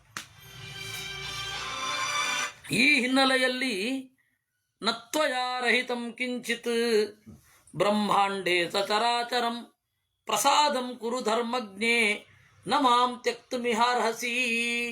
ಅದರಿಂದ ನನ್ನಲ್ಲಿ ಒಲುಮೆ ತೋರು, ನನ್ನನ್ನು ತೊರೆಯದಿರು. ಪ್ರಾಹದೇವಿ ಯದಾರಬ್ಧಂ ತತ್ಕಾರ್ಯಂ ಮೇನ ತಂಚಯ ಕಿಂತ್ವವಶ್ಯಂ ತ್ವಯಾ ಮರ್ತ್ಯೆ ಹತಯಜ್ಞೇನ ಶೂಲಿನಾ. ನನ್ ಬಿಡಬೇಡ, ಪ್ರಸಾದಂ ಕುರು ಧರ್ಮಜ್ಞೆ ನಮಾಂ ತ್ಯಕ್ತುಮಿಹ ಅರ್ಹಸಿ. ಆಗ ಆ ಉರಿತಾ ಇರುವ ಉಮೆ ಹೇಳಿದಳಂತೆ, ಇದೆಲ್ಲ ಅಪೂರ್ವ. ಯಾವುದೋ ಅದೇ ಒಂದೊಂದು ಪುರಾಣದಲ್ಲಿ ಒಂದೊಂದೇ ಇರುತ್ತೆ, ಒಂದೊಂದು ಅಸಾಧಾರಣವಾದದ್ದಿರುತ್ತೆ. ಯದಾರಬ್ಧಂ ತತ್ಕಾರ್ಯಂ ಮೇನ ತಂಚಯ ಕಿಂತ್ವವಶ್ಯಂ ತ್ವಯಾ ಮರ್ತ್ಯೆ ಹತ ಯಜ್ಞೇನ ಚೂಲಿನಾ. ಯಾವ ಕೆಲಸಕ್ಕೆ ಅಂತ ಬಂದೋ ಅದು ಮುಗೀತು. ಅದರಿಂದಾಗಿ ನಾನು ಹೊರಡುತ್ತೇನೆ ಅಂದ್ಲು. ಸೊ ಸಾಯೋದಕ್ಕೇನು ಕಾರಣ? ಈ ದೇಹದಲ್ಲಿ ಮಾಡಬೇಕಾದ ಕರ್ಮ ಮುಗಿದ್ರೆ ಮುಗೀತು. ಈ ದೇಹದಲ್ಲಿ ಏನು ಕೆಲಸ ಮಾಡಬೇಕು ಅಂತ ಇರುತ್ತೆ ಅದು ಮುಗಿದದ್ದೇ ಕಾರಣ. ಅದಕ್ಕೊಂದು ನೆಪ, ಅನಾರೋಗ್ಯ ಆಯಿತು ಅಂತನೋ, ಆಕ್ಸಿಡೆಂಟು ಆಯಿತು ಅಂತಲೋ, ಇದ್ದಕ್ಕಿದ್ದಾಗ ಹೋಗ್ಬಿಟ್ರು ಅಂತನೋ ಒಂದು ನೆಪ ಅಷ್ಟೆ. ವಾಸ್ತವವಾಗಿ ಅವರು ಬಂದ ಕಾರ್ಯವನ್ನು ಮುಗಿಸುವ ತನಕ ಅವರು ಹೋಗ್ಲಿಕ್ಕಾಗಲ್ಲ, ಮುಗಿಸಿಯೇ ಹೋಗೋದು. ಪಾಂಡುರಾಜನ ಕಥೆಯಲ್ಲಿಯೂ ನಮಗದು ಗೊತ್ತಾಗತ್ತೆ. ಪ್ರಸಾದೇ ಲೋಕ ಸೃಷ್ಟ್ಯರ್ಥಂ ತಪ ಕಾರ್ಯಂ ಮಮಾಂತಿಕೆ ಪ್ರಜಾಪತಿಸ್ತ್ವಂ ಭವಿತಾ ದಶಾನಾಂ ಅಂಗಜೋಪ್ಯಲಂ. ನೀನು ಸದಾಶಿವನನ್ನು ಪೂಜಿಸು, ಅವನ ಅನುಗ್ರಹದಿಂದ 10 ಜನ ಪ್ರಚೇತಸರ ಮಗನಾಗ್ತಿ, ಆ ಮಗನಾಗಿ ಪ್ರಜಾಪತಿ ಆಗುತ್ತೀಯ. ಮದಂಶೇನಾಂಗನಾ ಷಷ್ಠಿ ಭವಿಷ್ಯಂತ್ಯಂಗಜಾಸ್ತವ. ಮತ್ತೆ ನಾನು ನಿನಗೆ ಮಗಳಾಗಿ ಬರ್ತೇನೆ. ಹೇಗೆ? 60 ಜನ ಮಕ್ಕಳು ಹುಟ್ಟುತ್ತಾರೆ ನಿನಗೆ.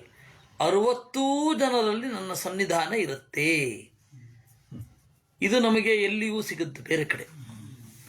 ದಕ್ಷ ಪ್ರಜಾಪತಿಗೆ 10,000 ಜನ ಶಬಳಾಶ್ವರು, 10,000 ಜನ ಹರಿಯಶ್ವರು. ಅವರು ಕಣ್ಮರೆಯಾಗಿ ಹೋದರು ತಪಸ್ಸು ಮಾಡಲಿಕ್ಕೆ ಅಂತ. ಆಗ ಇದು ಬೇಡವೇ ಬೇಡ, ಗಂಡು ಮಕ್ಕಳಿಂದ ಸೃಷ್ಟಿ ಸಾಧ್ಯವಿಲ್ಲ, ಕೇವಲ ಹೆಣ್ಣು ಮಕ್ಕಳಿಂದ ಸೃಷ್ಟಿ ಸಾಧ್ಯ ಅಂತ 60 ಜನರನ್ನು ಪಡೆದ. 60 ಜನರಲ್ಲಿ ದದೌ ದಶಸ ಧರ್ಮಾಯ ಕಶ್ಯಪಾಯ ತ್ರಯೋದಶ ಅಂತ ಒಂದು ಲೆಕ್ಕ ಉಂಟು. 10 ಜನರನ್ನ ಧರ್ಮರಾಜನಿಗೆ, ಕಶ್ಯಪರಿಗೆ 13 ಜನರನ್ನ, ಕಾಲಸ್ಯ ನಯನೇ ಯುಕ್ತಾ 27 ಮಿಂದವೇ. ನಕ್ಷತ್ರಾಭಿಮಾನಿನಿಯರಾದ ರೋಹಿಣಿ, ಕೃತ್ತಿಕಾ ಮೊದಲಾದ 60 ಜನರನ್ನ ಕೊಟ್ಟಿದ್ದು. ಮೊದಲಾದ 27 ಜನರನ್ನ ಚಂದ್ರನಿಗೆ ಕೊಟ್ಟ ಅಂತ ಬರುತ್ತೆ. ಕಥೆ ಮುಂದುವರಿಯುತ್ತೆ. ಅವರೆಲ್ಲರಲ್ಲಿ ನನ್ನ ಸನ್ನಿಧಾನ ಇರುತ್ತೆ ಅಂತ ಹೇಳ್ತಾಳೆ. ಇದು ಅಪೂರ್ವ. ನಾವು ಹಿಂದಿನ ಪುರಾಣಗಳಲ್ಲಿ ಅದನ್ನು ನೋಡಲಿಲ್ಲ. ವಿಷ್ಣು ಪುರಾಣದಲ್ಲಿ ಆಗಲಿ ಭಾಗವತದಲ್ಲಾಗಲಿ ಅದನ್ನು ನೋಡಿಲ್ಲ. ತಥಾಪಿ ಯೇಷು ಸ್ಥಾನೇಷು ಸರ್ವದಾ ಸರ್ವಭೂತೇಷು. ಆಗ ಏವ ಮುಕ್ತೋ ಬ್ರವೀದ್ದಕ್ಷ ಕೇಶು ಕೇಶು ಮಯಾ ನಘೆ ತೀರ್ಥೇಶು ಚ ತ್ವಂ ದ್ರಷ್ಟವ್ಯ ಸ್ತೋತವ್ಯ ಕೈಶ್ಚನಾಮಭಿ. ಉರಿದೋಗ್ತಾ ಇದ್ದಾಳೆ. ಅವಳಿಗೆ ನಮಸ್ಕಾರ ಮಾಡಿ ಕೇಳ್ತಾಳೆ, ನಿನ್ನನ್ನು ಹೆಂಗೆ ಸ್ತೋತ್ರ ಮಾಡಬೇಕು, ತೀರ್ಥಕ್ಷೇತ್ರದಲ್ಲಿ ನಿನ್ನನ್ನು ಹೆಂಗೆ ಆರಾಧನೆ ಮಾಡುವುದು, ಯಾವ ಯಾವ ಹೆಸರುಗಳಿಂದ ಇರ್ತೀಯ ಅಂತ. ಆಗ ಅವಳು ಹೇಳ್ತಾಳೆ, ಅಂದರೆ ಈ ಒಂದು ನನ್ನನ್ನು ಸಾಯಿಸಿದ ಅಂತ, ನನ್ನನ್ನು ಸಾಯಿಸ್ತಾ ಇದ್ದಾನೆ ಅಂತ, ಅಥವಾ ನಾನು ದೇಹವನ್ನು ಬಿಡ್ತಾ ಇದ್ದೇನೆ ಅಂತ ಹೇಳಿ ಅವಳು ಬೇರೆನೆ. ನಾವು ರಾಮಾಯಣದಲ್ಲೇ ನೋಡುತ್ತೇವೆ, ದಶರಥ ಆ ಮುನಿಕುಮಾರನನ್ನು ತಪ್ಪಿ ಹೊಡೆದಾಗ ಮುನಿಕುಮಾರ ಸಿಟ್ಟು ಮಾಡಿಕೊಳ್ಳೋಲ್ಲ, ನಿನಗೆ ಬ್ರಹ್ಮಹತ್ಯೆ ಇಲ್ಲಪ್ಪ ಅಂತಾನೆ. ಅದರ ವಿವರಗಳನ್ನು ನೋಡಿ ಅಲ್ಲಿ ಹೇಗೆ ಅಂತ. ನಿನಗೆ ಬ್ರಹ್ಮಹತ್ಯೆ ಇಲ್ಲ. ಅವರಪ್ಪ ಯಜ್ಞದತ್ತ ಅಂತ ಶ್ರಮಣ ಕುಮಾರ, ಅವರಪ್ಪ ನಿನಗೆ ಬ್ರಹ್ಮಹತ್ಯೆ ಇಲ್ಲಪ್ಪ, ಆದರೆ ನಿನಗೂ ಮಗನ ವಿಯೋಗದಿಂದ ಸಾವು ಬರಲಿ ಅಂತ ಹೇಳ್ತಾರೆ. ಆದರೆ ಬ್ರಹ್ಮಹತ್ಯೆ ಇಲ್ಲ ಅಂತ ಹೇಳ್ತಾರೆ. ಅಂದ್ರೆ ಸಾಯುವಾಗ ಆ ಒಂದು ತಾಳ್ಮೆ, ಯುಕ್ತಾಯುಕ್ತ ವಿವೇಚನೆ ಹಾಗೇ ಇರುತ್ತೆ ಅಂದ್ರೆ ಏನರ್ಥ ಅದಕ್ಕೆ? ಯಾರೋ ನಮ್ಮವರಂತೂ ಅಲ್ಲ, ನಾವಂತೂ ಅಲ್ಲ, ಮನುಷ್ಯರಂತೂ ಅಲ್ಲ. ಹೀಗಾಗಿ ನನಗೆ ಹೇಳಬೇಕು ಅಂದಾಗ ಅವಳು ಹೇಳ್ತಾಳೆ, ನನ್ನನ್ನು ಎಲ್ಲ ಜೀವರಲ್ಲಿ ನೋಡಬೇಕು ನೀನು, ಎಲ್ಲ ಲೋಕಗಳಲ್ಲಿ ನೋಡಬೇಕು, ಆದರೆ ನನ್ನ ವಿಶೇಷವಾದ ಸ್ಥಾನ, ನಾಮ, ಯಾವ ಯಾವ ಜಾಗದಲ್ಲಿ ನಾನು ಹೇಗೆ ಹೇಗೆ ಇರ್ತೇನೆ ಅಂತ ನೋಡಬೇಕು ಅಂತ ಹೇಳ್ತಾಳೆ. ವಾರಾಣಸಿಯಲ್ಲಿ ವಿಶಾಲಾಕ್ಷಿ ಅಂತ, ನೈಮಿಷದಲ್ಲಿ ಲಿಂಗಿನಿ ಅಂತ, ಪ್ರಯಾಗದಲ್ಲಿ ಲಲಿತಾ ಅಂತ, ಗಂಧಮಾದನದಲ್ಲಿ ಕಾಮಾಕ್ಷಿ ಅಂತ, ಮಾನಸದಲ್ಲಿ ಕುಮುದ ಅಂತ, ಆಕಾಶದಲ್ಲಿ ವಿಶ್ವಕಾಯ ಅಂತ, ಗೋಮಂತದಲ್ಲಿ ಗೋಮತಿ ಅಂತ, ಮಂದರದಲ್ಲಿ ಕಾಮಚಾರಿಣಿ ಅಂತ, ಚೈತ್ರರಥ ಕುಬೇರನ ಉದ್ಯಾನ, ಆ ಕುಬೇರನ ಉದ್ಯಾನದಲ್ಲಿ ಮದೋತ್ಕಟ ಅಂತ, ಹಸ್ತಿನಪುರದಲ್ಲಿ ಜಯಂತಿ ಅಂತ ನನ್ನನ್ನು ಆರಾಧನೆ ಮಾಡಬೇಕು, ಕನ್ಯಾಕುಬ್ಜದಲ್ಲಿ ಗೌರಿ ಅಂತ, ಮಲಯ ಪರ್ವತದಲ್ಲಿ ರಂಭಾ ಅಂತ, ಏಕಾಮ್ರದಲ್ಲಿ ಕೀರ್ತಿಮತಿ ಅಂತ, ಪುಷ್ಕರದಲ್ಲಿ ಪುರುಹೂತ ಅಂತ, ಕೇದಾರದಲ್ಲಿ ಮಾರ್ಗದಾಯಿನಿ ಅಂತ, ಹಿಮವತ್ ಪರ್ವತದ ತಪ್ಪಲಲ್ಲಿ ನನ್ನನ್ನು ನಂದ ಅಂತ ಆರಾಧನೆ ಮಾಡಬೇಕು, ಗೋಕರ್ಣದಲ್ಲಿ ಭದ್ರಕರ್ಣಿಕಾ ಅಂತ, ಸ್ಥಾನೇಶ್ವರದಲ್ಲಿ ಭವಾನಿ ಅಂತ, ಈ ರೀತಿ ನನ್ನನ್ನು ಆರಾಧನೆ ಮಾಡಬೇಕು ಅಂತ ಲಿಸ್ಟು ದೊಡ್ಡದುಂಟು. ಅದನ್ನು ಮುಂದಿನ ಶನಿವಾರ ಭಾನುವಾರಗಳಲ್ಲಿ ನೋಡೋಣ. ಆಮೇಲೆ ಇವತ್ತು ಕಂಬಾಲೂರು ರಾಮಚಂದ್ರ ತೀರ್ಥರ ಆರಾಧನೆ ಅಂತ, ವಿಜಯೇಂದ್ರ ಸ್ವಾಮಿಗಳ ಶಿಷ್ಯರವರು, ಬಹಳ ದೊಡ್ಡ ಮಟ್ಟದಲ್ಲಿ ಮಧ್ವಾಚಾರ್ಯರ ಸೇವೆಯನ್ನು ಮಾಡಿದವರು. ಆ ಕಾಲದಲ್ಲಿ ಸುಮಾರು 3,000 ಜನರನ್ನು ಮಧ್ವಮತದ ಒಳಗಡೆ ಸೇರುವಂತೆ ಮಾಡಿದವರು.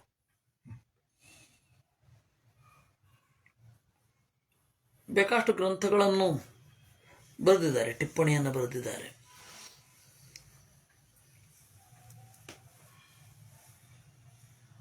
ಬಹಳ ವಿರೋಧಗಳನ್ನು ಎದುರಿಸಬೇಕಾಯ್ತು ಅವರು ಒಳಗಡೆ. ಅಷ್ಟು ದೊಡ್ಡ ವೈದುಷ್ಯ, ಸಾಮಾನ್ಯ ಆ ಥರ ಇತ್ತು ಅಂದರೆ ವಿರೋಧ ಒಂದೇ ಬರುತ್ತೆ. ಕಂಬಾಲೂರು ರಾಮಚಂದ್ರ ತೀರ್ಥರಿಗೂ ಬಂತು. ತಮಿಳುನಾಡಿನಲ್ಲಿ ಅವರು ಮಾಡಿದ ಒಂದು ಕಾರ್ಯ ಅಸಾಮಾನ್ಯ. ಇವತ್ತು ತಮಿಳುನಾಡಿನಲ್ಲಿ ವ್ಯಾಸತೀರ್ಥರಿದ್ದಾಗ ಬಂಗಾಳದಲ್ಲಿ, ಆಮೇಲೆ ತಮಿಳುನಾಡಿನಲ್ಲಿ ವ್ಯಾಸತೀರ್ಥರನ್ನು ಒಪ್ಪಿಕೊಂಡವರು ಬಹಳ ಜನ ಇದ್ದಾರೆ ಅಂತ ಅನ್ಲಿಕ್ಕೆ ಕಂಬಾಲೂರು ರಾಮಚಂದ್ರ ತೀರ್ಥರು ಕಾರಣ. ವಿಜಯೇಂದ್ರ ಸ್ವಾಮಿಗಳ ಕ್ಲಾಸ್ಮೇಟ್ ಅವರು, ವ್ಯಾಸತೀರ್ಥರ ಇದು ವಿಜಯೇಂದ್ರ ಸ್ವಾಮಿಗಳ ಗುರುಗಳು, ವ್ಯಾಸತೀರ್ಥರು ಪರಮ ಗುರುಗಳಾಗ್ತಾರೆ. ಹಾಗಿರುವ ಕಂಬಾಲೂರು ರಾಮಚಂದ್ರ ತೀರ್ಥರು ಇವತ್ತು ಅವರ ಆರಾಧನೆ, ಅವರ ಹೆಸರನ್ನು ಭಕ್ತಿಯಿಂದ ನೆನೀತಾ ಈ ಚಿಂತನೆಯನ್ನು ಮುಗಿಸೋಣ. ಕೃಷ್ಣಾರ್ಪಣ.